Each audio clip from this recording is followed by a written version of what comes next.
आज जिस मंगल ग्रह को हम जानते हैं वो बेहद ही ठंडा, निर्जीव और जिंदगी से रूठा हुआ ग्रह है, जहां तापमान -200 डिग्रीज फ़ारेनहाइट तक गिर जाता है और धूल की एक मोटी परत पूरे मंगल ग्रह को ढक लेती है, जहां रेडिएशन जानलेवा स्तर तक पहुंच जाता है और जहां का धूल भरा तूफान किसी के भी परखच्चे उड़ा सकता है। लेकिन एक्सप्लोरर्स, ड्रीमर्स और मार्स लवर्स के लिए मार्स की डेफिनेशन कुछ और ही है। मानो मार्स आमंत्रित कर रहा है कि आओ और एक्सप्लोर करो। यहीं से रास्ते खुलेंगे तुम्हारे इंटरस्टेलर ट्रैवलिंग के और तुम्हारी एग्जिस्टेंस को बचाए रखने के। चलिए बात करते हैं कि मार्स इतना स्पेशल क्यों है हमारे लिए। हमारे माइंडसेट और हमारी नॉलेज के अनुसार मार्स हमारे लिए एक ऐसी दूरी की लिमिट है जिससे आगे अगर हम जाते हैं तो हमें असहज लगता है। एक तो मार्स हमारा पड़ोसी है और हैबिटेबल जोन के बाहरी किनारे पर है, और सबसे बड़ी बात, हम वहां उतर सकते हैं, उसे छू सकते हैं और इमेजिन कर सकते हैं खुद को मार्स की पहाड़ियों के बीच चलते हुए, एक्सप्लोर करते हुए। ये हमारे लिए सबसे बड़ी ट्रेजेडी होगी अगर हम खुद को एक ऐसी स्पीसीज में ना ढाल पाए जो स्पेस ट्रेवल करती हो और धरती के साथ साथ स्पेस में कहीं भी रहने में सक्षम हो। और मार्स इसके लिए एक आसान टारगेट है। मार्स पर जाना आसान नहीं और वहां रहना इससे भी बड़ी चुनौती है।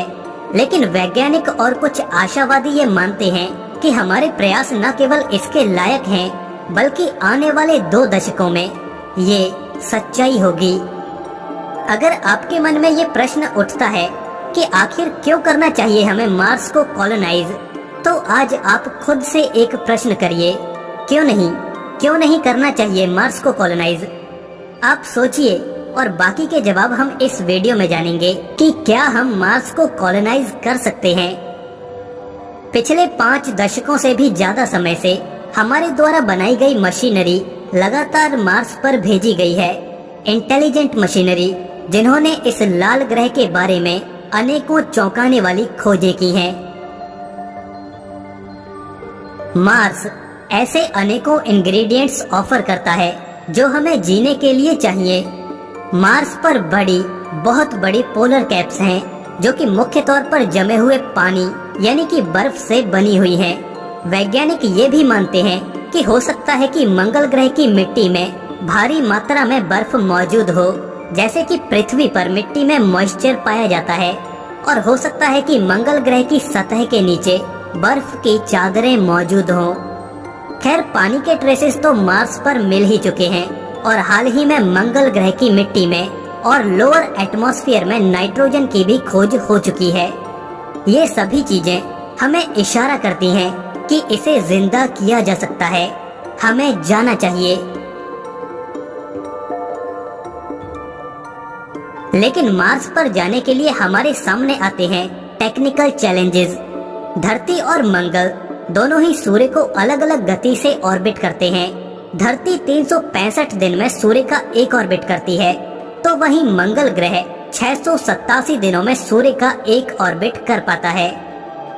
टाइमिंग, आखिर हमें कब मार्स के लिए रवाना होना चाहिए, ये सबसे क्रिटिकल है। मंगल ग्रह हर 26 महीने में धरती के सबसे नजदीक आता है और ये नजदीकी भी 34 मिलियन माइल्स दूरी की होती है। ये दूरी धरती और चांद की दूरी से तकरीबन 1500 गुना ज्यादा है। मंगल के लिए एक ट्रिप एवरेज 6 महीनों का समय लेगी धरती से मंगल तक पहुंचने के लिए। एक चुनौती ये भी है कि जब हम स्पेस में ट्रेवल करते हैं तो वहाँ कोई फ्यूल स्टेशन नहीं है, तो जो फ्यूल यानी ईंधन हम लॉन्च के समय साथ लेकर चलते हैं, हमें सिर्फ वही मिलता है जिसके साथ हम खेल सकते हैं। मोस्ट ऑफ द फ्यूल धरती की ग्रेविटी से निकलने में ही खर्च हो जाता है, और एक बार जब हम धरती के एटमॉस्फेयर से बाहर हो जाते हैं तब हमारे पास जो ईंधन बचता है उससे हम सिर्फ कुछ समय के लिए रॉकेट को बूस्ट कर सकते हैं और मार्स तक हमें सिर्फ मोमेंटम के सहारे पहुंचना होता है, स्पेस में तैरते हुए मंगल ग्रह तक। लेकिन मंगल ग्रह से निकलने के लिए, वहां से लॉन्च के लिए हमारे पास फ्यूल कहां से आएगा, या फिर ये एक 1 वे ट्रिप होगी। खैर अभी हम इसके सॉल्यूशंस पर लगातार काम कर रहे हैं। मार्स तक पहुंचने के लिए किया जाने वाला लंबे समय का स्पेस ट्रेवल क्रू के स्वास्थ्य के लिए जोखिम भरा हो सकता है। लगातार सोलर और कॉस्मिक रेज के एक्सपोजर में रहने से क्रू की मेंटल हेल्थ बुरी तरह से प्रभावित होगी। उनकी याददाश्त जा सकती है और या फिर कुछ ऐसा हो सकता है जिससे मिशन ऑब्जेक्टिव या पूरा मिशन ही खतरे में पड़ जाए। हाई स्पीड सब एटॉमिक पार्टिकल्स डीएनए को भी तोड़ सकते हैं, जिससे कैंसर और कई तरह की बीमारियां हो सकती हैं। स्पेस ट्रैवल करते समय वेटलेसनेस महसूस होगी, यानी भारहीनता। अगर वेटलेसनेस ज्यादा समय के लिए होती है, जो कि ऑब्वियसली मार्स ट्रिप के दौरान होने वाली है, इससे बोन मास कम होता जाएगा। इस ट्रिप के दौरान हर महीने 1 से 2% बोन मास कम होता जाएगा। सिर्फ मंगल तक पहुंचने में ही हमारा मसल मास और फोर्स आधी रह जाएगी।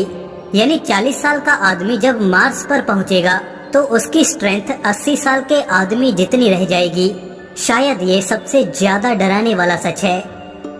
असल में पहला मार्स ट्रिप तो एक मेडिकल एक्सपेरिमेंट ही होगा, जो बताएगा कि हम कैसा बिहेव करते हैं अगर हम स्पेस में किसी और ठिकाने की तलाश में हैं। तो अगर एक बार मानव मार्स पर पहुंच गया तो वहां पर सर्वाइवल का गुरुमंत्र होगा, जिंदगी जीने का एक ऐसा तरीका एस्टेब्लिश करना जो मार्स के अकॉर्डिंग हो, न कि धरती के। जो सबसे पहले मंगल ग्रह पर जाएंगे उनके पास सप्लाईज और रिसोर्सेज की कमी तो रहेगी ही, इसलिए हमें मंगल की जमीन पर रहना सीखना होगा। लेकिन ये कतई मत सोचिएगा कि मंगल पर जाने वाले पहले यात्री वहां आसमान के नीचे खुले में रह पाएंगे। मंगल ग्रह पर एटमॉस्फेयर में ऑक्सीजन और एयर प्रेशर ना के बराबर है। स्पेस से लगातार खतरनाक रेडिएशन मंगल ग्रह पर आता रहता है और मंगल पर हमेशा से मौजूद सुपर फाइन रेड डस्ट पूरी इलेक्ट्रॉनिक्स को शॉर्ट सर्किट कर सकती है, जिससे क्रू को भारी नुकसान उठाना पड़ सकता है। तो क्वेश्चन ये उठता है कि हम मार्स पर कॉलोनी आखिर बनाएंगे कहाँ, हम रहेंगे कहाँ? फिलहाल तो ये सोचना भी मुश्किल है कि मंगल पर हम रहेंगे कैसे, क्योंकि हम अभी इस फील्ड में बच्चे हैं कि मंगल ग्रह पर एक सूटेबल और रहने लायक जगह ढूंढ पाएं।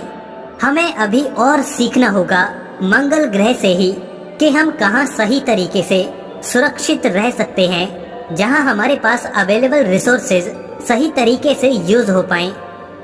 तो आइडिया ये है कि शुरुआत में हम लावा फ्लो से बनी गुफाओं में रह सकते हैं। ये लावा केव्स हमें मार्स के खतरनाक रेडिएशन और डस्ट से बचाए रखेंगी। तो ये एक तरीका हो सकता है मंगल पर शुरुआती कॉलोनी बनाने के लिए। फिर इसके बाद एक चुनौती आती है पानी की, जिसके बिना हम जी नहीं सकते। इसके लिए एक आइडिया ये है कि जमी हुई मार्स की मिट्टी पर माइक्रोवेव रेडिएशन बीम किया जाएगा, जिससे मिट्टी गर्म हो जाएगी और उसमें मौजूद वाटर मॉलिक्यूल्स वेपोराइज हो जाएंगे, जिसे एक जगह पानी के रूप में इकट्ठा कर लिया जाएगा, एक एक बूंद करके। लेकिन वहाँ जीने के लिए पानी बहुत ज्यादा मात्रा में चाहिए होगा और फसलें उगाने के लिए भी। अगर हम मार्स को कॉलोनाइज करने के बारे में सोच रहे हैं तो वहाँ जीवन के लिए फूड प्रोडक्शन कैसे की जाएगी? तो मार्स पर हम ऑर्गेनिकली फूड प्रोडक्शन कर सकते हैं। कुछ प्रोटीन्स जो मार्स पर मौजूद हैं, और हम पानी में भी फसलें उगा सकते हैं। मार्स पर आ रही सूर्य की रोशनी से एनर्जी मिलती रहेगी, जो हमारे पूरे सिस्टम को ड्राइव करेगी। मार्स पर एफिशिएंट सोलर फार्मिंग की अपॉर्चुनिटीज हमेशा मौजूद रहेंगी।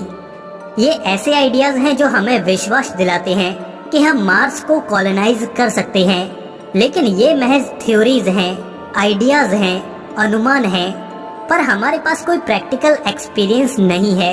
वैज्ञानिक ऐसे आइडियाज पर काम करना चाहते हैं और ऐसे एक्सपेरिमेंट्स कंडक्ट भी कर रहे हैं। नासा के जॉनसन स्पेस सेंटर पर ऐसे ही एक एक्सपेरिमेंट पर काम किया जा रहा है और वो इस तरह से खेती करने में सफल हो चुके हैं।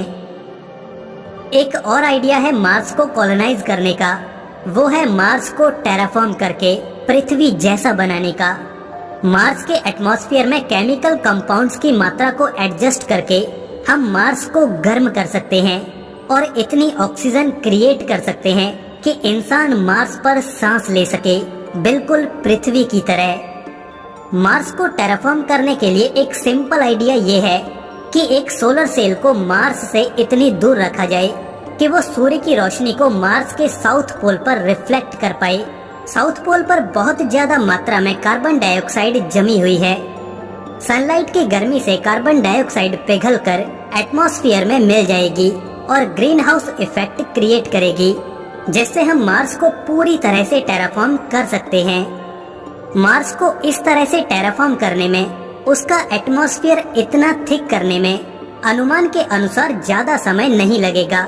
हम ये 50 सालों से भी कम समय में कर सकते हैं। डीप स्पेस में ट्रेवल करने के लिए और स्पेस में किसी भी ग्रह पर बसने के लिए हमें यहाँ पृथ्वी पर जरूरत है दुनिया के सबसे तेज और प्रतिभाशाली लोगों की। नासा के 2014 में ओरायन स्पेसक्राफ्ट के टेस्ट लॉन्च से हम एक कदम और आगे बढ़ गए हैं मार्स पर ह्यूमन स्पेस मिशन भेजने के, जो कि 2030 तक लॉन्च किए जाने की संभावना है। प्राइवेट सेक्टर्स भी इस एरिया में इतिहास रचने के बारे में सोच रहे हैं। नई टेक्नोलॉजीज को टेस्ट किया जा रहा है। अनुमान है कि आने वाले दशकों में पब्लिक और प्राइवेट सेक्टर स्पेस एक्सप्लोरेशन पर मिलकर काम करेंगे। स्पेस भी जल्द ही बिजनेस बन जाएगा, जिससे आम लोगों को भी लाभ होगा और पैसा भी बनेगा। स्पेस बहुत बड़ा है, बहुत अपॉर्चुनिटीज हैं इसमें, क्योंकि हम समझते हैं कि सिंगल प्लेनेट स्पीसीज हमेशा के लिए सरवाइव नहीं कर सकती। इसीलिए हमें कोई विकल्प चुनना होगा और मार्स इसके लिए बेस्ट है। मार्स एक स्वर्ग है। हाँ, अनेकों बाधाएं हैं वहाँ जाने में, लेकिन अगर बात करें मानवता के भविष्य की, तो मंगल पर जाना हमारे सुनहरे भविष्य की ओर इशारा करता है। दोस्तों, इसमें कोई दो राय नहीं है कि हमारी मातृभूमि पृथ्वी ही हमारे लिए बेस्ट है। लेकिन मेरी इन दो लाइनों पर गौर कीजिएगा, अर्थ शायद गहरा निकलेगा। अगर हम पृथ्वी को बिगाड़ सकते हैं तो मार्स को संवार भी सकते हैं। दोस्तों, आप क्या सोचते हैं इसके बारे में? हमें कमेंट सेक्शन में अपना सुझाव जरूर दें। दोस्तों, वीडियो पसंद आए तो वीडियो को लाइक और शेयर जरूर कर दें और ऐसे ही इंफॉर्मेटिव वीडियोस के लिए चैनल को सब्सक्राइब जरूर कर लें। दोस्तों, मिलते हैं ऐसे ही एक नए इंफॉर्मेटिव वीडियो में।